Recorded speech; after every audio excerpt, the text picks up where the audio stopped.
1 Kings, chapter 10. The Queen of Sheba heard how famous Solomon was, so she went to Jerusalem to test him with difficult questions. She took along several of her officials, and she loaded her camels with gifts of spices, jewels, and gold. When she arrived, she and Solomon talked about everything she could think of.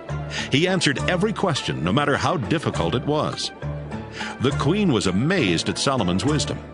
She was breathless when she saw his palace, the food on his table, his officials, his servants in their uniforms, the people who served his food, and the sacrifices he offered at the Lord's temple.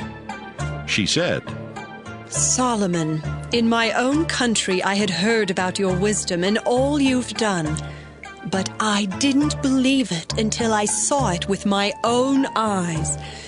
And there's so much I didn't hear about. You are wiser and richer than I was told. Your wives and officials are lucky to be here where they can listen to the wise things you say. I praise the Lord your God. He is pleased with you and has made you king of Israel. The Lord loves Israel, so he has given them a king who will rule fairly and honestly. The Queen of Sheba gave Solomon almost 5 tons of gold, many jewels, and more spices than anyone had ever brought into Israel. In return, Solomon gave her the gifts he would have given any other ruler, but he also gave her everything else she wanted. Then she and her officials went back to their own country. King Hiram's ships brought gold, juniper wood, and jewels from the country of Ophir. Solomon used the wood to make steps for the temple and palace, and harps and other stringed instruments for the musicians. It was the best juniper wood anyone in Israel had ever seen. Solomon received about 25 tons of gold a year.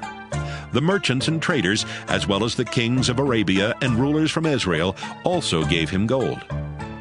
Solomon made 200 gold shields and used about 7.5 pounds of gold for each one.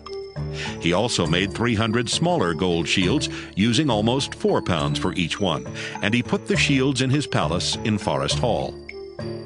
His throne was made of ivory and covered with pure gold. The back of the throne was rounded at the top, and it had armrests on each side.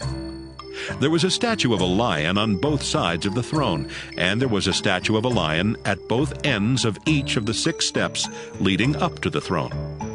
No other throne in the world was like Solomon's. Since silver was almost worthless in those days, everything was made of gold, even the cups and dishes used in Forest Hall. Solomon had a lot of seagoing ships.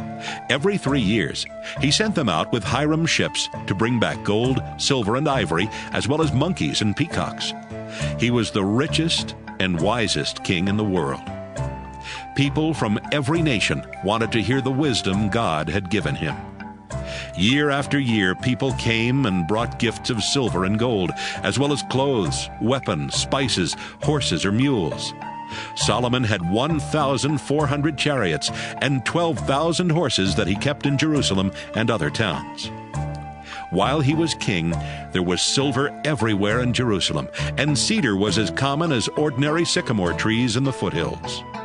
Solomon's merchants bought his horses and chariots in the regions of Musrai and Kue.